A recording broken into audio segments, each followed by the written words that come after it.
Welcome to the NEPA Scene Podcast. We're coming to you live from Cole Creative in downtown Wilkes-Barre. I'm Rich Howells. I'm the founder and editor of NEPA Scene. I'm John Popko from Alt 92.1, and I am the Saturday night host of Alt Natives on Alt 92.1 at 9 o'clock Saturday nights. And tonight we are here with Josh Balz, the owner of the Strange and Unusual Oddities Parlor in both Kingston and Philadelphia, a local entrepreneur, musician, and former member of Motionless and White. So we're going to talk about his Noir Nights Halloween party at Stage West in Scranton on October 30th. His unique businesses that sell everything from dark clothing to taxidermy. 10 years of playing in Motionless and White. His new solo project, Strange Kids. Advice for any musicians or entrepreneurs out there. And much, much more. So we want you to add to our conversation with your questions and comments. We would love to hear from you tonight. It's much more fun when you guys participate. So shoot anything at us that you want. Ask anything. Everything's on the table. It's an uncensored show, so we're going to have a good time tonight. Should be a lot of fun. So please stay with us for the full hour. Ask your questions and comments. We will get to them at some point in the show. But before we get to the interview, we should plug our sponsor, Beer Boys. Yeah. Beer Boys, North Washington Street in Wilkes-Barre, gives us beer every week. And this week they gave us 3 beers from Rusty Rail. Oh, they're from Mifflinburg, I think I looked up. Fairly local, I believe, right? It's a Pennsylvania beer. Yeah. They've got 72 beers on tap. I'll watch you drink beer because I don't drink, so... Yeah. We'll tell you what it tastes like. You enjoy it. We get some weird craft beer kind of stuff. Just suck it down. Yeah, I mean, if you want good craft beer, Beer Boys is the place to go. North Washington Street, Wilkes-Barre. This one is Fool's Gold. No idea what that is. Fog Monster. Mm-hmm. If I drank, that's probably the one I would drink. that sounds appropriate. And this one, since we only have 2 of us drinking tonight, this one might come home with me tonight. Yeah. This is the Rusty Rail Sidetrack number 43. From what I understand, it is at 10.2 ABV. Okay, so that's a strong one. Yeah, that might be dangerous for us to try and take down. Is that on like the show. on the lines of like a Four Loko? No, I'm kidding. Tastes a lot better. That's I'm the sure. only other alcohol that I have ever heard of that I can think of off the top of my head. It's terrible. It's the worst thing ever. I had it when it first came out. Did you? When it was like the problem? Yeah. And it was weird. Like, it tasted like shit. Yeah. It tasted like B.O. I can't imagine it tastes any better now. Yeah. I don't think 21-year-olds care. They're like, just get me drunk. Yeah, that's pretty much who it was geared towards, I think. I'll tell you what, though. Like, it kept you up and drunk. Like, right. And I remember, I forget what happened. But I was having a lot of fun doing it. So let's do the Fog Monster. Okay, yeah, let's start there. In honor of Josh. That sounds good. And that makes sense. I'm a sucker for names for anything. Like, I'll be like, it doesn't even matter what I'm a sucker for, like, what it looks like and the name. Right. It tricks me every time. yeah, I'm not a loyal customer as far as craft beer goes. Right. I'll always kind of go towards Sam Adams because it's consistent and a lot of restaurants carry it. But like, if I go into a craft beer store, I'll buy something that I never heard of before based on the name or the label and how it's designed. Yep. Because they thought about it. It's like that extra like little. But who knows? Maybe they thought about it enough to be like, "Well, these guys are gonna be idiots." Bless you. God's watching. Either way, that's marketing right there. Just figuring out what's going to make people buy stuff. And I think with craft beer, it mostly is on the name and stuff. I've heard, I remember when Sweet Baby Jesus came out, like everyone was buying it simply because it was called that. Yeah. And you could make all kinds of jokes with it. And people want to put that can on like their, I feel like when people are younger, they decorate their apartments with beer cans and whiskey bottles. Right. Which anybody that, if hopefully you guys don't do it, decorate your kitchens or your anything with liquor bottles. Not at my age, not now. Yeah, that's what I'm saying. If you're pushing your late 20s and your 30s and you have liquor bottles, you need to reevaluate your life.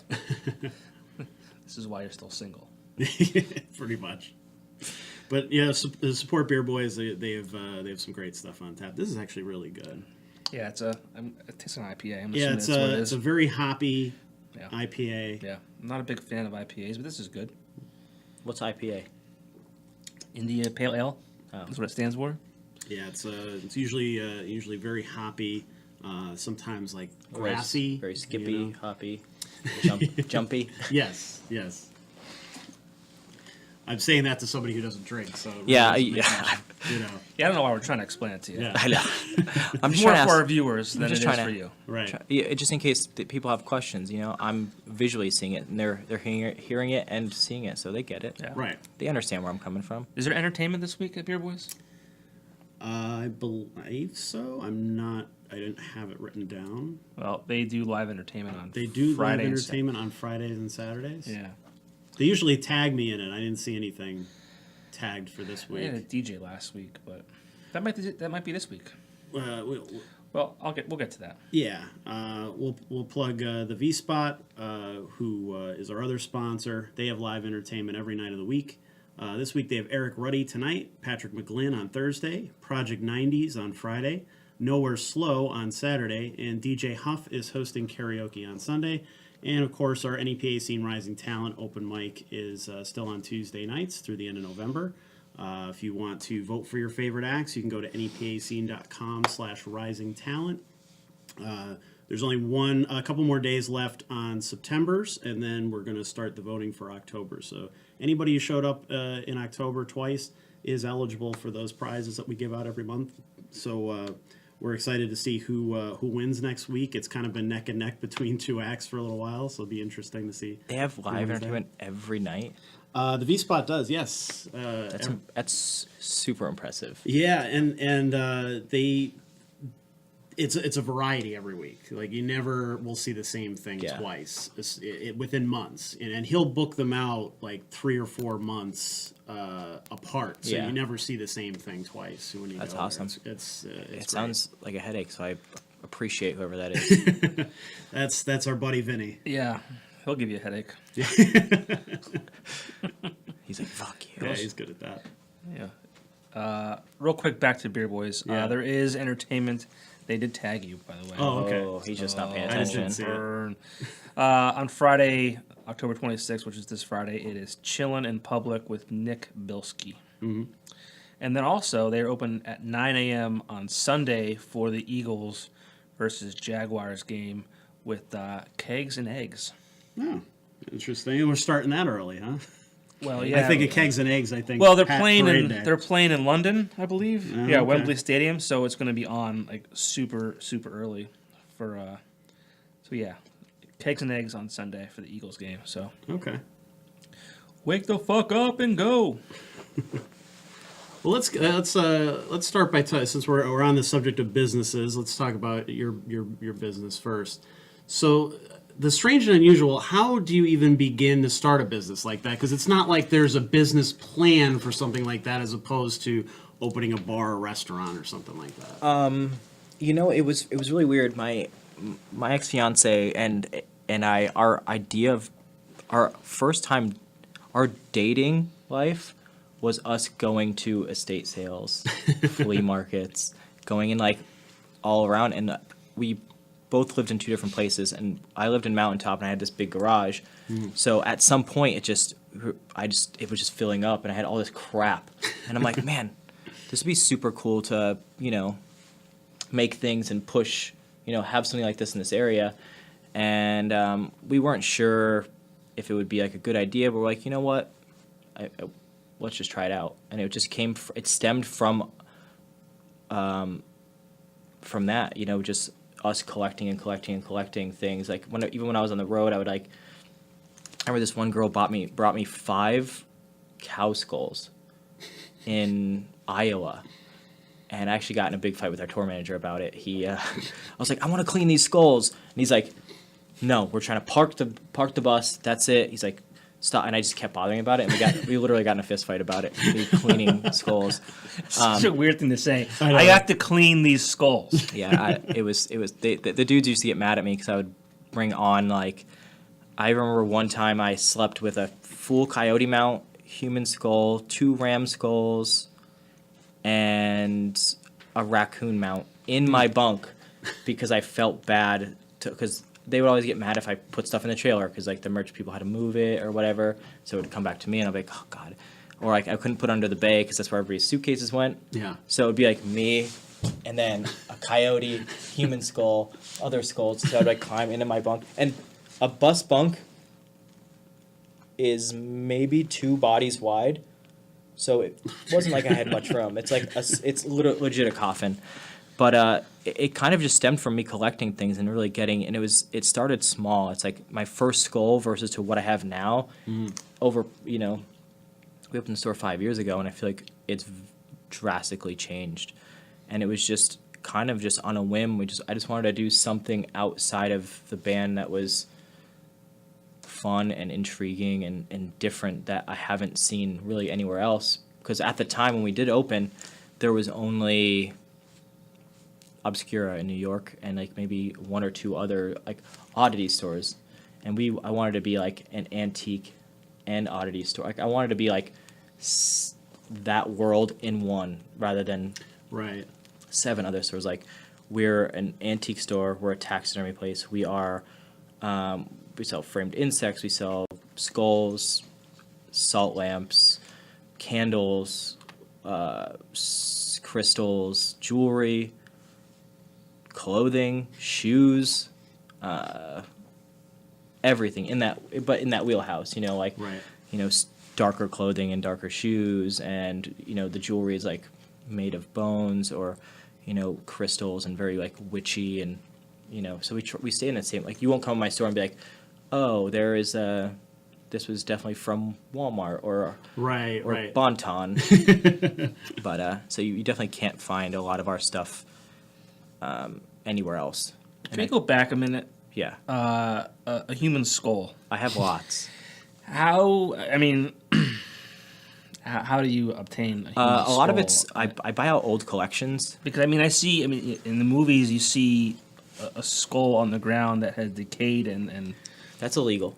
You can't just dig up bones. right. I don't want to go to prison. Right. I mean, these are the movies. I'm Yeah. just saying, like, I don't know how you would go about getting the human skull. I've never really thought about it. Well, so when colleges used to teach anatomy, biology, anything like that, they used to use real everything, like real skeletons, real skulls, because they wanted to get an actual. But now, since the progression of there's model skeletons that look just most people couldn't even tell the difference. But back then, you wanted to be. I have an entire skeleton that has it's hand painted and handwritten. Each little, it's 100% a teaching model, but it's a real skeleton. So it came from a university. A lot of my skulls come from dental colleges, like dental schools. So you'll see like there'll be a crown on one or stuff like that. So, but they don't use them anymore. So they just literally, they move their like you can buy out well you have to like donate to the college, Right. or like I'll buy them from someone that got them from a professor. It's crazy. How do you get notified? Like, are you like an email list of like how to get human skulls? Like, I subscribe here. Like, and they I send thought you, it hey, was Josh. I thought it was impossible. I was like, oh man, I found one once when I first started. I was like, I had one. When we first opened the store, I had one human skull on like a pillar that was like the like prized possession, and now I have like 30 some. Not counting the ones that I've sold, but a lot. And I was like, I'll never be able to find another one back then. But those outlets, they kind of, I've built a network in that world, which makes it a little bit easier. But it is getting harder with, people are screwing things up by like actually like digging up people and Right. trying to sell. But you'll know, like immediately when they bring it, if someone brought it in, I'd be like, no. Like they'll send pictures and be like, hey, I have this skull. And I'm like, you dug that up, or maybe that not them. It could have been realistically, it could have been dug up 50 years ago, right. Yeah. and just made it in your collection. But you can tell. Like I have one of the girls that works for me actually is, she works at the Mutter Museum, and she's super intelligent, and she can tell you what happened to the skull, how they got killed, the gender, everything about if they're malnourished, you can tell everything from their skull, their eyes, your eye sockets, and like how everything about your skull can tell anything. If you had infections in your mouth and if you're anemic, like things like that. It's crazy the things you can tell from the anatomy of dead shit. Give or take. Interesting. Coming from I collect comics, so it's not quite the same world, but if you're putting your collection out for sale, is there like pieces where you're like, oh, I hope nobody buys that one? or Anything that you whatever? see in my store that's obnoxiously expensive, Yeah. it's because I don't want to sell it. Okay. That makes sense. I used to have a 6-month rule. If it stays in the store for 6 months, I have the option to take it home. But I try not to get I used to get super attached to things. It's like name taxidermy in the store but then it would leave and I'd be like, oh man. Actually, one of the first things, I don't know if you guys know Ron and Gina from 570. Mm-hmm. They actually, I had this doll in this like case. It was a clear case, a doll in it, and it wasn't for sale. And you know how Gina is. She's like, I want that for Ron. And I'm like, no, you can't have this. And she's like, Opens the checkbook. Like she was just like, whatever. no, I want it. And I'm like, I was terrified. I was terrified of Gina. I think everybody's terrified of Gina. And I was like, oh, okay. But I was like, after I sold it, I was like, oh, bummed out for like a good few months. And I'm like, I guess, it's going to go towards what's next. And, so I started thinking about it that way. It's like, when I sell it, it'll go to the next cool thing. It'll build, when we Right. started the store, it was like, we literally, me and Ryan literally dumpster dove for our displays. We found things on the side of the road. We went through trash to find things to build things to make cool stuff because we didn't have a lot of money. I was 5 years ago, Motionless was doing well, but you know how music is. There's no real money in music, like sustainable money. Right. It's like it comes in chunks, and she was just like starting out tattooing, so it was like it was kind of just like a shot in the dark, and we started the store with like a couple $1,000s. Wow. And it was difficult. Like we literally begged, the guy who gave us the space gave us 2 months free, and he didn't credit check. He didn't even ask for IDs. It was really weird. We were like super sketched out. But I just asked favors on top of favors on top of favors, just to be able to do it. Like even my accountant was like, you shouldn't do this. He's like, retail is dead. And he's not my accountant anymore. Retail is, it's not dead, but experiences aren't dead.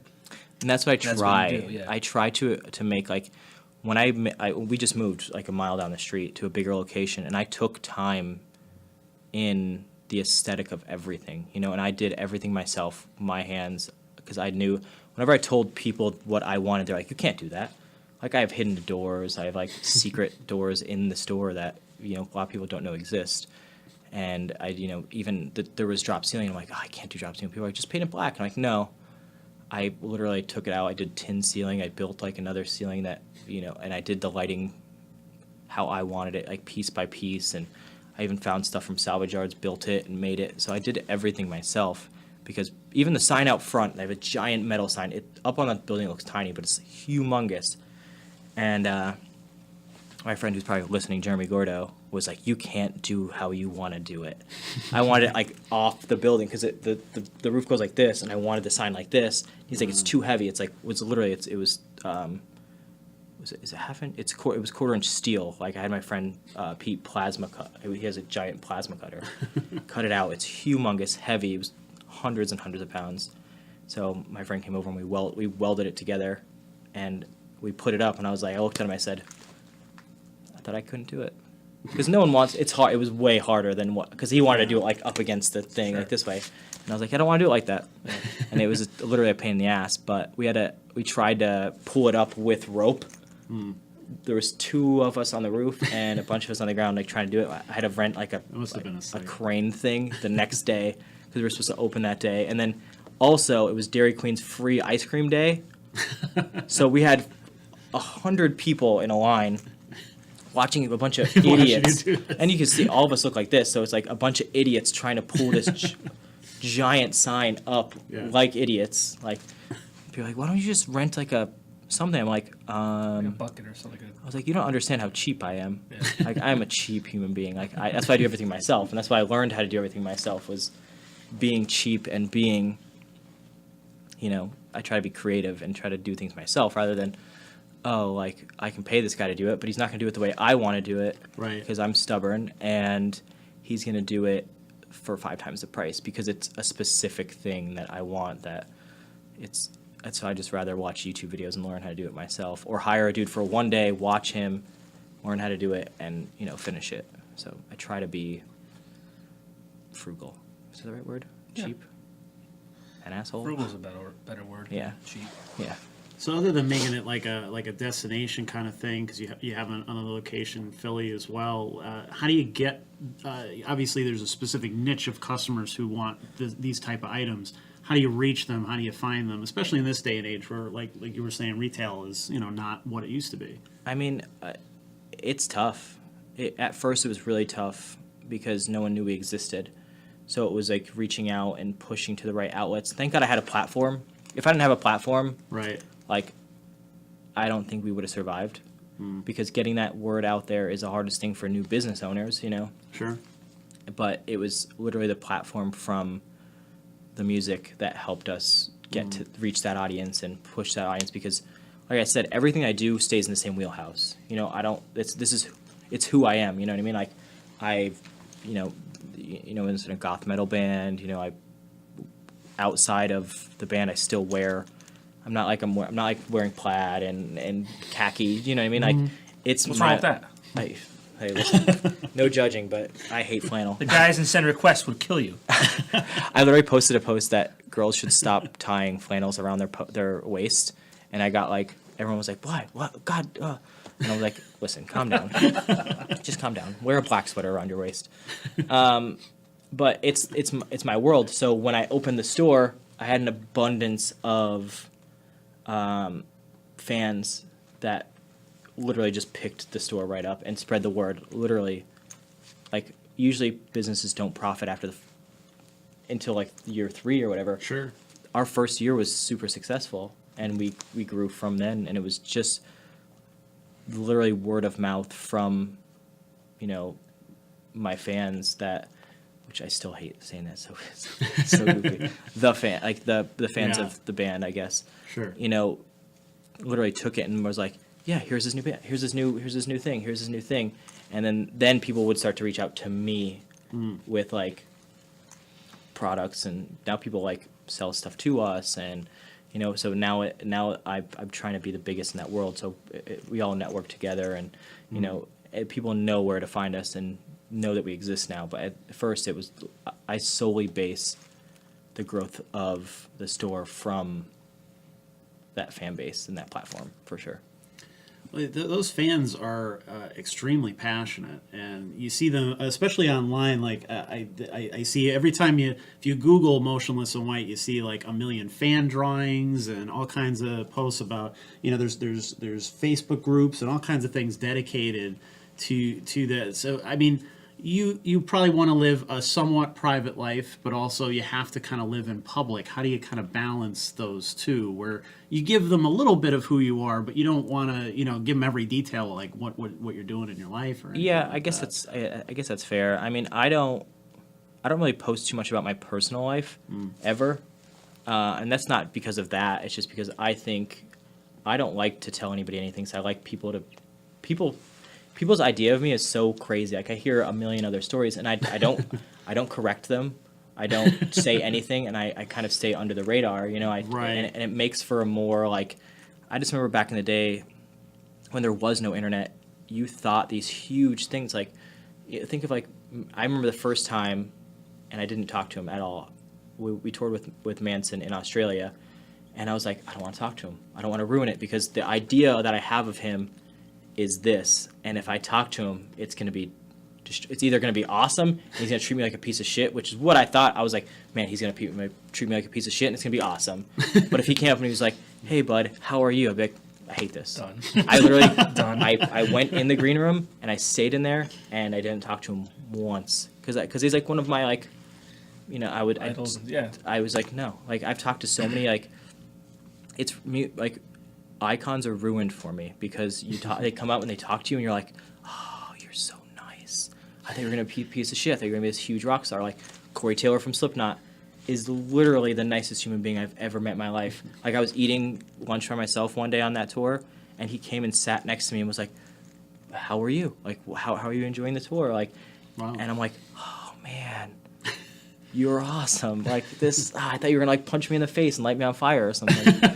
But Did you ever tell him that? Like you fucking ruined it. No. We're done. no, the day he told me he was like writing a book, and I told him something. He's like, "I'm gonna put that in my book." I was like, I don't have to live anymore. I'm good. This is my peak. I actually almost quit after that tour. Quit the band after that tour because I was like, this is not the gonna get any best. better. I was like, it's never gonna get any better. And I did legit. he? What? Did he? No, I mean, my life wasn't gonna get any better. No, but did he put your quote It's not out yet. Oh, okay. But I hope. Oh God. But I forgot what we were talking about. Sorry. What were we talking about? We're talking about the fans in general. Oh, they're literally they do. They go above and beyond, and I thought after I quit the band that people were just gonna forget and not care, and Right. which, I was a keyboard player, not a singer, not a guitar player, whatever. I was just some dude that I thought would never get any, just like in the background kind of, but for some reason kids like gravitated towards me. I think a huge thing of it was my last name, because in school it sucked, but Right. outside of that, it's something that people remember. That like once when I was in the band, I used to introduce myself as Balz, not Josh.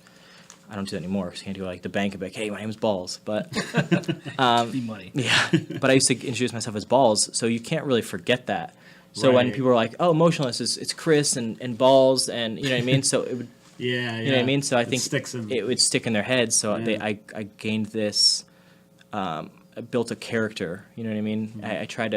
I tried to slowly like market myself and build my own personal brand, which I had shirts that say I Heart Balls on them and stuff like that. Yeah. And it was awesome. It did really well. And my initials are JB, which is stupid Justin Bieber. I had a shirt that said I Heart JB, and I sold a ton, and we sold a ton to Justin Bieber fans, and they had no idea that my face is in the heart, which I thought was like it was great. So thanks Justin Bieber for that money. But yeah, they till this day still. I just came out with a little action. I have my own action figure that's coming out, and they're expensive because they're handmade, hand done, and they're like $120 or something like Oh, that. the little like the skeleton guys. Yeah, right? skeleton I guys. saw those. Yeah. And kids were like buying them, and I'm like, man, I'm a loser. Like I don't leave my house. Like when I do, I'm like working and like building stuff. So it's like to see that still till this day. I quit 2 years ago. I mean, I think it was about 2 years ago. Yeah. And still, it's like I still get an overwhelming support from everybody. Like I have lost no notoriety. Hot Topic picked up my I Heart Balls shirts and sells them in Hot Topic. Wow. Based on they still see, that push of fans in that world, which is it's absurd. To me, it's so weird because I'm from here, which I'll go anywhere and no one knows any idea who I am, but in that world I am somebody, which is it feels great because sometimes you get super like when you're here you get like those like the NEPA lonelies, like you're just like, oh man, like because I don't go out, I don't drink, so I don't go to the bar, I don't hang out with anybody because I'm always working. If you Right. talk to any of my closer friends, I literally don't stop. Like even today I woke up, literally didn't stop until I sat on this couch, So like you get those like, man, bummer, like this, especially getting colder, and I live alone, so it's like, oh god, it's even fucking worse. But then like I'll go and like post something online, and all these kids are just like, hey, you're awesome. I'm like, oh man, fuck, I can't get bummed out because I have these, you know what I mean? There's people that, are way more less off than me. Right. Like I have everything I've ever wanted, so who am I to be upset? Yeah. So I try to look at it that way, but it's everything I have, I will 100% give that to the fans for sure, and nobody else, because they built me from nobody to what I am. Right. I mean, my friends are all right, but Well, Your sister's all right. she's a pain in my ass. We were talking before this started. I know you, Trish. What's up? I wonder if is she listening? Oh, she's watching. Yeah, Oh. Yeah. I think she's organizing some kind of like wine party. Oh God! To, To to watch that's, in the yeah, comments, yeah. that's a usual Balls thing. Like, hey, how can we capitalize on anything? Like, no, I love my sisters a lot. She's horrible on the internet. I hate her on Facebook. If I can punch every single Facebook status she ever makes in the face, I would. That should be like one of those options. Like, Yeah, punch her in the Yes. face. But no, like I have my family's life is very weird, and you know, my two sisters are she just organized a whole thing for my sister. My other sister got diagnosed with cancer. She sorry to hear that. did this. She's gonna be fine. She's all right. She's a hard ass. She organized this crazy thing and put together this thing and this huge event. We made a ton of money for her, and it was crazy. And you know, they're always happy, except on Facebook, obviously. But yeah, they're just they make me proud to be Balls. You know what I mean? Yeah. Which is some of my family's a pain in the ass. Yeah, no, I met her in 2005. I was working at Bennigan's, and she was a server, and I was like a host. She was one of the nicer ones of the group. A lot of assholes, like She's just one of those people that will take care of you. Yeah. And No, she wants to was- make. She even if she's bumming, she wants to make you laugh. You know, which is our whole family's like that. Even Yeah. if we're like, our defense mechanism is to tell a joke. You know, that's how you can tell we're like really bummed out. It's like we'll like mask and hide behind like jokes and like making horrible things funny. And Yeah. I think that's, I don't know where we got that from, but it's definitely our defense mechanism. So no, she was always a lot of fun. I haven't seen her in a long time, but she's a pain in the ass. I see her on Facebook. That's how we Everyone, see each other. listen, these everyone days. sees her on Facebook. Trish. Jesus Christ. Well, you know, NEPA has a certain. I mean, we talk a lot about the great things in NEPA. We also kind of criticize some of the other things that maybe aren't as great about the area. So, I mean, we're not exactly, I would say, maybe the most open-minded area when it comes to certain things. So, is it strange for you to, you know, to have a store like this? You obviously embrace a goth aesthetic kind of thing. That's obviously not normal for around here, and people around here that we don't like change. We don't like things that are different and stuff like that. So has that caused you any difficulty at all? I think it helps, honestly. Everyone's always like, well, first of all, I love this area. I used to hate it. I remember doing an interview with Skype or something. I don't remember. We were in LA, and I'm like, I hate Pennsylvania. I want to get out of there. And but that was like when I first started touring. After touring, coming home, I've been at countries and cities and states and everywhere, you know, traveled, and I just want to be here. You know what I mean? I love this area, and I think looking like this is an advantage always, because people underestimate me every single time. So like I'll go to like a yard sale and they'll be like, oh, this is $50. I'm like, oh, will you do 20? And they'll look at me and be like, okay. That's all he has. That's all he has, you know? Sure. And so it helps. It literally helps. Like Yeah. and then with the store, it's great because there's nothing like it. So people will, when I first opened the new location, people were like hands in the window, like, hey, this is not a restaurant. It's not. I don't know what it is. And you know what I mean. So Right. We're very curious, and what's the word I'm looking for? Like Nosy? nosy. Very Yeah. curious and very nosy area, which in my world works out great because I'm literally a curiosity shop and like Right. an oddity shop. So it actually always, I mean, there's times where it's like, I don't take offense to it. Like I walked in a place the other day, like last week, and she's like, will you take off your hat and hoodie, please? And I'm like, okay.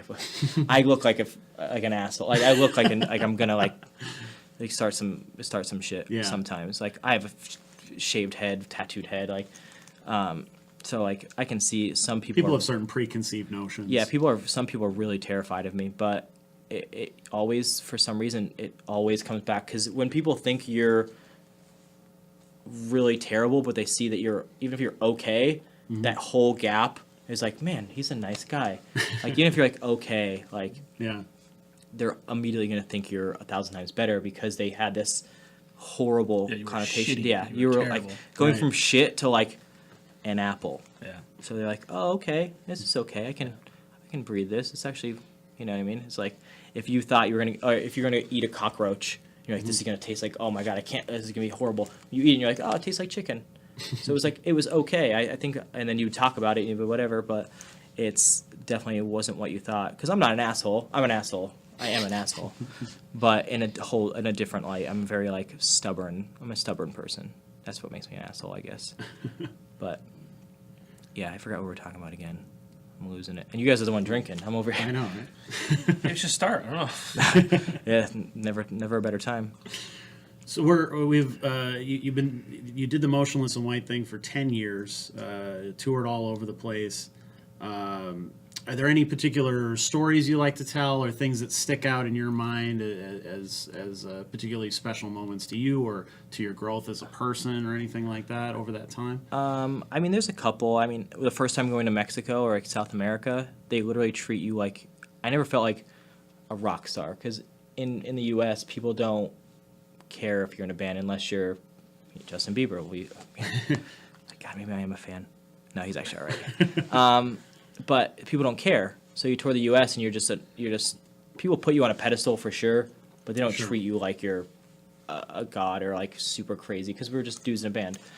The first time I went to Mexico, it was insane. Each one of us had our own security guard. Like they want to rip anything out of your face so they can keep it. Like they want to like, it was like the real deal. I was like, this is absurd. Like I remember Chris taking a video of him.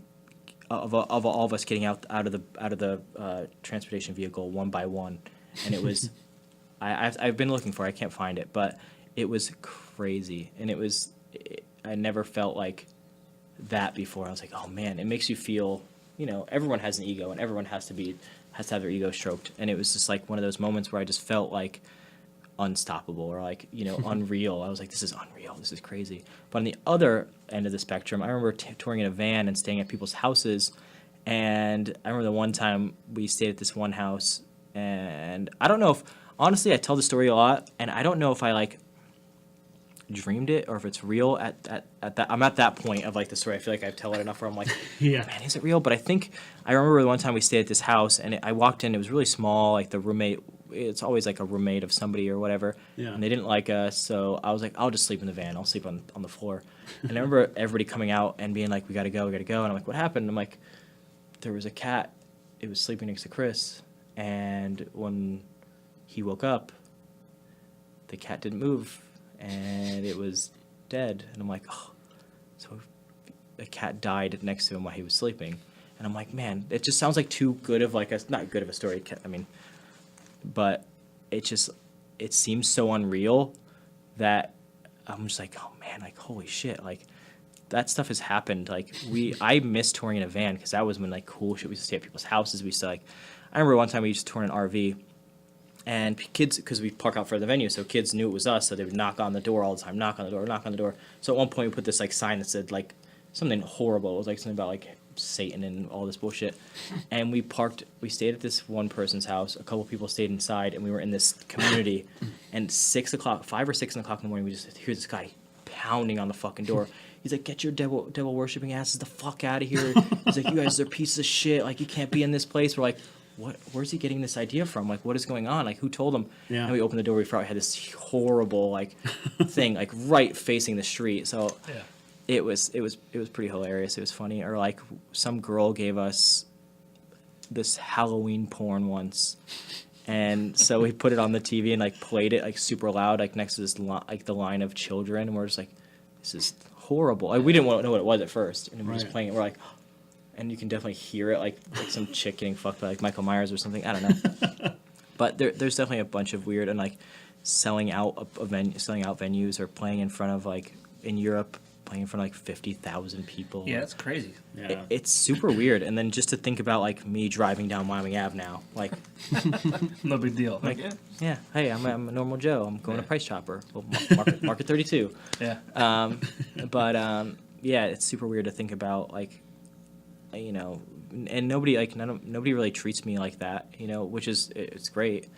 But it's like I always forget that was a thing. And like I even went and saw Motionless the other day at in Philly, and it was like tons of people, and I'm like, man, this is weird seeing it from the outside. Like, Yeah. it was Limp Bizkit, Papa Roach, Motionless in White, Oh, it was the Rock Allegiance, Yeah, yeah. and it was like I'm sure it was like sold out. There was so many. Yeah, it was crazy. Probably like 15,000, 20,000 people or something. And I'm like, this was my life, and I forgot. I forgot that. Like, I was like, man, this is a big deal. Like, this was a big deal. So it was weird to see it like that, and it was kind of, but I didn't regret one. I was like, oh man, like that's why I was like, I don't want to go, because I watched him at Warped Tour too, and I was like, I don't want to do it. Yeah. And because I was bummed. I mean, I love playing, and I miss playing so much. I don't miss touring. I miss playing. Yeah, I guess that kind of goes into a question I have. Why did you leave? And that can kind of dovetail into what you're doing now, because I know that you don't miss touring and all that kind of stuff, but you miss playing and all that kind of stuff. I kind of quit because it became too much of like, I think a big one, I don't really talk about this too often, but a big one is me and Chris have like the same personalities, which is, it's not good to have two personalities that are like leader, like we bumped heads a lot, because I would be one of the only people like would voice my opinion towards like saying no and things like that. So we kind of butt heads a lot. That wasn't really the reason I quit. It was, at the time I spread myself too thin with everything. And anybody will tell you that. Like as you see, like with your posts, man of many faces, many masks. Yeah. Because I like to stay busy, so I spread myself too thin and do 900 different things. Yeah. So at the time, I was just like, man, I'm touring 10 months out of the year, losing, and we're playing an hour set. So like 23 of the hours, I'm like sitting there like tapping my feet, like, oh my god, like I have 2 stores to run, I have a house, I have cars, I have a fiance, I have dogs, I have all this shit going on. So at one point, I was just like, you know what, I have to choose one, and I wasn't happy in the band at the time. I got to the point where I remember touring and being like, I can't wait to tour. I'm going on tour. I'm going on tour. This is great. I can't wait. I never want to go home. And I got to the point where I was like, I want to be home. And I was just like, I couldn't fake it anymore. I was just like, it's time for me to pick one. And I'm like, do I want to try to fix this relationship with Motionless, or do I just want to go head into a thing that I'm building? That's my baby. And, so I just chose. I was like, well, because there's no money in music. There's money in music. It's just in weird places, and you have to. It's a very tricky business. It's a very, it's a very backhanded business. It's upsetting, but because it's not the music. It's not the music's fault. It's the people that run everything's fault, and it sucks. But it was just, there was 6 of us, like, and we were in I definitely in our. I mean, in. We were a top 10 radio band. I don't know if they still are or whatnot, but we sold tons of a lot of albums. It was crazy. And then, but to see like what was coming in versus that, you're just like, at what point are you comfortable? Are you okay with? And I'm just like the type of person that's like, I don't like to settle. So it was just getting like, all right, what's next? Well, how? And it just pushed me away from it. Pushed me away from it. And I was just like, you know what? I'm going to go head on with the story. And at the time, it was when my ex, Ryan, she got the offer to do that show. And she couldn't, they've offered her like the 3 years before that. They tried to get her. And she couldn't do it because I was on tour 10 months out of the year. And she had to be gone for like 3 months in this house. And we have things, like we have the store, we have the dogs. It's like, it was, she couldn't leave and she couldn't do these opportunities. And I was like, you know what? I can't stand here and take opportunities away from you when I'm not happy. So I was like, I'm going to bite the bullet. I'm going to quit so she can. It wasn't the reason I quit, but it was one of the big reasons. I was like, here, she deserves this opportunity. You know what I mean? So that was like, a big reason. And it was just like, it was time for me to sit down and like, it's crazy to think I've lived a full life. I'm 20. I was 27, 28 when I quit, 20 something like that, and I feel like I've lived an entire life already, And you're not even 30 yet. I'm 29, yeah. Yeah, that's and crazy. And I'm like, I feel like I legit lived an entire lifetime, which sucks which sucks in the grand scheme of things, because what do I do from here that Yeah. isn't a stalemate? You know what I mean? Yeah. Like I've worked a 9-to-5 job. I worked at Kmart when I was 16. That was the last real job I had. The last like 9-to-5 like scheduled. I have to schedule my life now myself, which sucks. Yeah. I have to do everything myself. I live by myself, so I have to like feed myself. I have to make sure all the employees are good and the stores are good. Like my dogs are fed. Like I don't have a schedule. I make my schedule. I make my own, and that's what kind of drives me nuts about our area. Is like people are like, I don't know what to do. I'm not this. I'm like, you just gotta do. Like Right. like there's 24 hours in a day. You work, even if you work 8 hours a day, there's still so many hours left. If you choose to go to the bar, you choose to play video games, you choose to hang out with your girlfriend, you choose to sleep 12 hours, like that's your own damn fault. Like Yeah. I try to sleep as least as possible, and I literally work from the second I get up to the second I go to bed, because I want the things I want, I'm gonna get, because I'm the type of person that will work until I get to that thing. And that's kind of, I left the band to start the store, and every day I think of new things on how to keep the store relevant and how to keep the, by doing events and doing pop-ups and doing things like that. And it's really difficult. It's very difficult to have a retail store because it is a dying thing. Like you see these giant box stores like Toys R Us, is it Boscov's or Bonton? One of them. Bonton closing. Like these huge stores are dying, and it's. Well, I think there's a different reason for why that's going under. That's greed. There's that, for sure, absolutely. A question, it's kind of cool though that you feel like you've lived a full life already.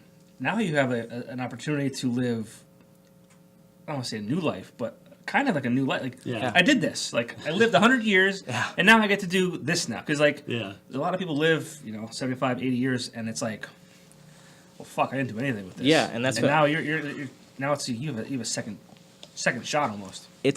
But if I wasn't a motivated human being, I think I would have fell off and been like, a nothing, But for me, like, I grew up in a trailer park. You know what I mean? I grew up with no money, nothing. Like, it was just the way things were, and so I'm always consistently in survival mode, 24/7. Like, I don't want to fucking live in a trailer park again. No thanks. Like, I don't want to be poor again. Like, I don't want to live that life, and so I take every risk I can because I'm not afraid, because I've been to the bottom. Like, I know what the bottom is like. I remember one time we toured to LA, and we didn't have enough money to get back, so we had to stay with our friend Michelle, and I ate cup of noodles every other day. Not even every day, because I couldn't afford it. And like some of the other dudes like had their parents give them some money. Like I had my parents have no money. My parents are broke. Like my mom's on welfare. Like, so it's like I had to be in survival mode. Like I had to be shitty sometimes, and I had to be like, basically play the game fucking Survivor. But I really think that makes you like. No one ever comes. Like I feel like no one ever like does the things that you do, or like are musicians or comedians or things like that. That have this perfect life. People are that way because they had fucked up lives. Yeah, they've been drugged through the fucking. Parents were shitty, or they were poor, or the list is a mile long. Not that I ever want to. My life has been cushy, to say the least. Like my parents gave me everything I ever needed. I never really struggled. I mean, I work hard. I don't expect anything to be given to me, but I never had to tough it out and eat noodles every other day. That was never my life. Well, I mean, and a lot of people, I have a lot of friends that have their parents give them things and take care of them and pay for their college, and I have nothing against that. Yeah. Nothing, because if I was a parent, I would want to give everything to my child. Everyone knows that I love my dogs because I don't want to have children more than anything. I built a yard inside my house for my dogs to go to the bathroom because it was getting too cold for me to take them out. Sure. I would, so like when people are like, oh man, he just leeches off his parents, fuck it. your parents want you to be happy, and they live because they've lived their life. Sure, I mean, And now like they want to, well, for the most part, they want to take care of you. They want to, I mean, it's the ball is in your court now to whether you're going to be a piece of shit or you're going to take those things and turn them into a positive thing, or like, take the money. If your parents are going to give you $50,000 for a startup, take it. Yeah. They're going to buy you a car, take it, because that's going to help you. I always say, people are like, you don't need money to start. I mean, you don't need money to be happy, which it helps. It helps. When I have a cushy amount of money, it helps because I can relax and not think about money, which 90% of people do. It's like you spend all of your day thinking about how you're going to make money to pay your rent, pay your car bill, and it takes a toll on you mentally. So it's if you had your car bill paid, your rent paid, and you aren't like, if you're a motivated person, you're going to take that and turn that into, Right. I think a great thing. people are advocates for universal income, so that way people can stop worrying about that money for those basic needs and be able to entertain. Yeah, but that's when you their become a dreams. pussy. Well, yeah, no, I agree, 110%. But that's like the logic behind it. Is I like, mean, it's understandable, but you would never become a person. Right. You would never learn how to become things and how to turn. I've learned things because I had to. exactly. That's what I was gonna say. Like, you didn't have a choice. Yeah. That's why you have done the things that you've done, and that's why you do the things that you continue to do, because you were forced to. That's just how you were raised and brought up. And I think that, I mean, I'm not gonna say I'm jealous of you, but like I Don't be. respect. No, I respect you, and the fact that, like, Appreciate that. you're doing great things. Like, I could never take a risk because I never had to. I never had to Yeah. to take a leap of faith. I just It's terrifying. it is, But but to me, good for you that you it makes me, being on the edge of my seat makes me so fucking happy. Yeah. And being like, making things with my hands makes me, like, today I literally woke up and built my kitchen island. I'm renovating an old church. Like, that's where I'm living in a church. So I'm literally like building everything because I want to build it correct and how I want it, with the right architecture, I love religious architecture. It's just unreal. Like, I'm keeping it, to that world. So like it, taking these risks makes me happy. Whether there'll be some days where I'll spend and I'll have like a couple $100s in my bank account because I was like, fuck, I'm gonna invest in this whole fucking thing. Like, just take all my, like, whatever. Because at that point I have to be creative and I have to make these things happen. So that's the other end of the spectrum, where it's like, when you have lots of money, you have time to be creative, and you have like, but when you're fucking broke, you have to be creative. Have to, yeah. And sometimes when I'm like scared about some things, it brings out the most creative ideas, because like, you have no money to go with. Like, I always say, there's the Lowe's way or there's the yard sale way. Right. And usually the Lowe's way is the easier way, and it's like you're off the shelf, but your yard sale way is going to be something that is going to be a talking point, a story, Right. and everything, and it's going to be a hell of a lot cheaper. Yeah. Like, I've bought lights that are, I bought like giant lights, like huge handmade lights, for the price that you can buy one shitty manufactured lights at Lowe's. You know what I mean? And this light is, insane, has tons of everything, blah, blah, blah, blah. I don't want to go on. But so it's like, that's what I mean. You can go one way or the other, and having money versus not having money there's definitely pros and cons of both. Right. We want to get to a couple of questions or fan comments or anything like that before we wrap up. Heather Hope asked one of my remaining questions. You have any musical projects coming up? I saw you do have one that I think is pretty interesting. I think it's, I fell out of love with music for a while, and I didn't want anything to do with it.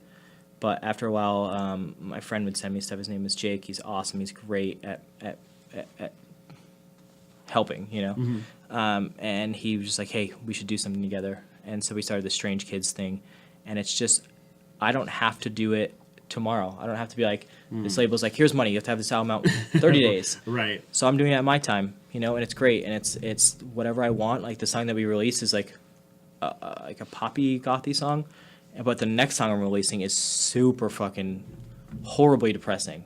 Like total, right. And then the next song after that is going to be whatever the fuck I want, because I can do, and I have no one can tell me what to do, and no one tells me how to do it. Right. So it's going to be cool. The project itself is going to be awesome. It's just going to take a lot of time because I'm doing 900 different things, like Yeah. the stores, this shit, that shit, my house, this, and then now this new event that I'm doing. Like, I'm like, yeah, let's throw another thing on my goddamn plate.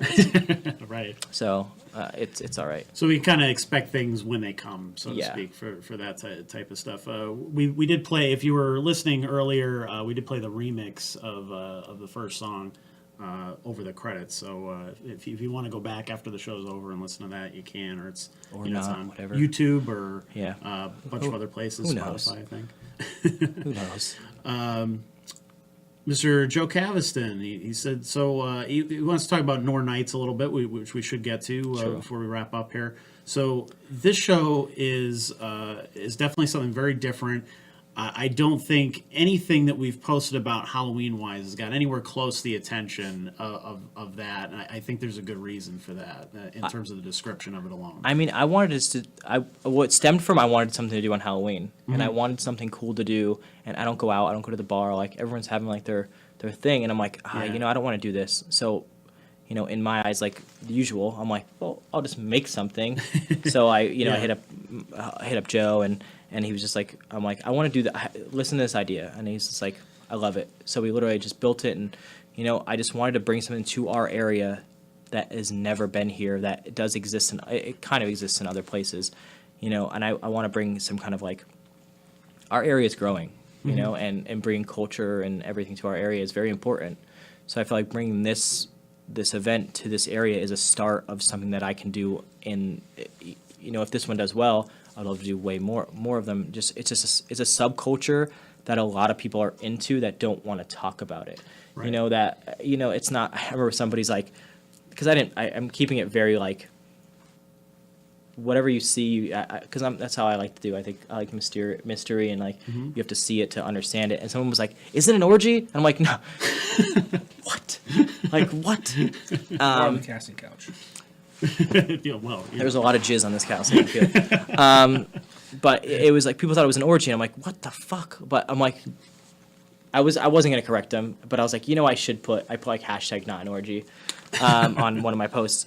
But it's just, honestly, it's just something that it's going to be like an awesome event that's just more based towards a darker vibe, where it's, you know, it's going to be like, you know, darker music. The visuals are going to be awesome. Like I'm redecorating the entire club to look like, cool.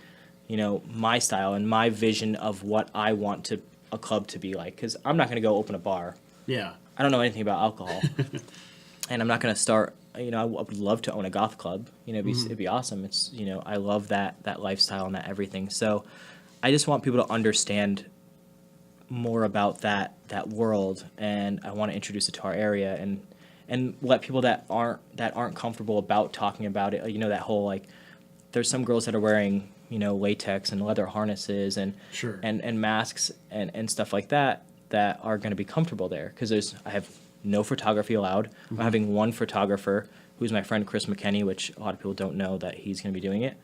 So he's a well-known photographer in our area that shoots like more cooler, you know, more artistic stuff. So, and then we're going to post them on the Dark Noir Nights Instagram, but we're going to make it private.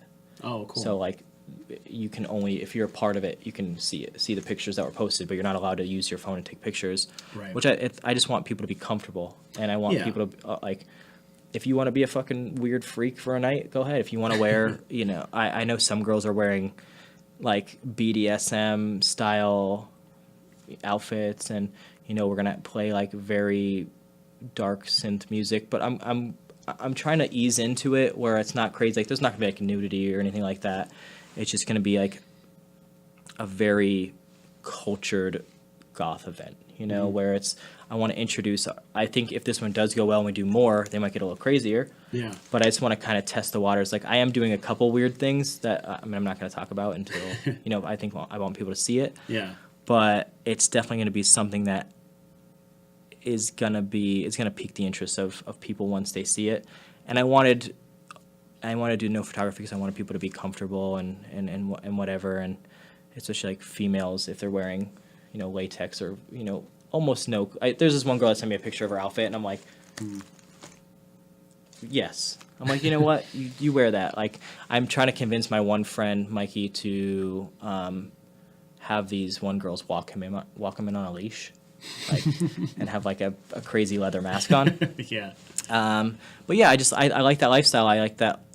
There's no, it's not bad to talk about sex. You know, it's a lot of people are like, well, it should be a private, intimate thing. Like, no, it doesn't. It's fucking sex. Like, everybody fucks all the time. Whatever, who cares? But it's different. You know, it's more of it's a lifestyle of, you know, the aura of, you know, that feeling before you, like, whatever. Right. You know, so there's not gonna be like people aren't gonna be like fucking on stage or anything like that. They're just gonna be. Yeah. It's just gonna be like super, you know, a dark more, but I am mixing, more like goth bands in, so it's not just like club stuff, because I don't know how to gauge it yet. So this Yeah. first one's gonna be me gauging what people are liking and what people aren't liking, to see if it can be something that can keep going and push and push, because, you know, I remember the other day I came to an idea with the guy that owns Stage West, and I was like, hey, I want to do this thing. He's like, are you and him and Joe kind of, I feel like they hesitate, for like they do like a 1 or 2 second hesitation. Right. In the thing, like I want to say it, but I don't want to say it. I told him this one idea, and I'm like, we should do this, and he's like, and that was it. And I was like, wait, I was like, is that too far? And that's too far. You know what I mean? Like, I want to push. I like to push. I like to go out there and be like, you know, here, this is a lifestyle. I can say that I think the area needs it a little bit. I think so too. You know, just a little bit of that. Yeah. Over the envelope, something different outside the box kind of stuff. I just want to fuck with people. Yeah. In a good way. Like, I want it to be like a place where you're just like, you're not at a bar where dudes are gonna like touch you and touch your, because if a dude touches, I swear to God, if a dude touches a chick in that thing, I'm gonna personally go punch him in the fucking face. Because I think I was gonna originally, I'll tell you this idea, we shot it down. I was originally gonna have all dudes wearing bags over their heads, black bags over their heads. They can like kind of see out of them. Right. But they're like, well, how are they going to drink? How are they going to like get around? I'm like, true. Like, because I didn't want them to look at the women. Like, I wanted it to be like, I do everything for, like, I'm a very feminine person. Like, I paint my nails, I get pedicures, I do everything. Like, I'm super feminine. Like, but it's also a manly dude. Like, I'll fix my car, but then go get a manicure. Right. But even things that at my store, I make it very feminine based. Like, the things that are made, like how we design things. I think like I want women to be comfortable there. Like, I want, because they're the ones that like never get to do things because they have these fucking dudes oogling them and in public. Right. And so I just want them to be like, have fun. If you want to wear a fucking lingerie, go ahead. I don't give a fuck. That's 100% okay, because there's no photography. And if someone takes a picture of you, I'm going to take their phone and I'm going to fucking smash it. Or if they touch you, I'm going to beat the piss out of them. If they talk to you the wrong way, like, I'm going to, you know, so I want it to be comfortable, and I just want people to experience this in a good light, so we can do more. You know, I would love to do more, and I would like to do them on like a bigger scale, a smaller scale, like a crazier scale. Like, I wanted to hire like gnarly dudes to come and like, I was like, man, how do I get like 9 Inch Nails to come play? But no, that'd be crazy. But yeah, so it's a very like in a gray area, a BDSM style thing. Yeah. Which is just, that's more of like what you're wearing wise, but as a whole, like, we're not gonna have people like fucking on stage or anything crazy like that. There will be some cool visual stuff, but nothing that's gonna make anybody a little uncomfortable, but not like not like unreasonably uncomfortable. Just like, oh man, I can appreciate that. Yeah. You know? So I'm trying to do it like tame, wild, because I want to gauge this first one. If this first one goes well, Yep. might get a little weird. So I mean, show up at least just check it out. You know, I think there is some tickets left.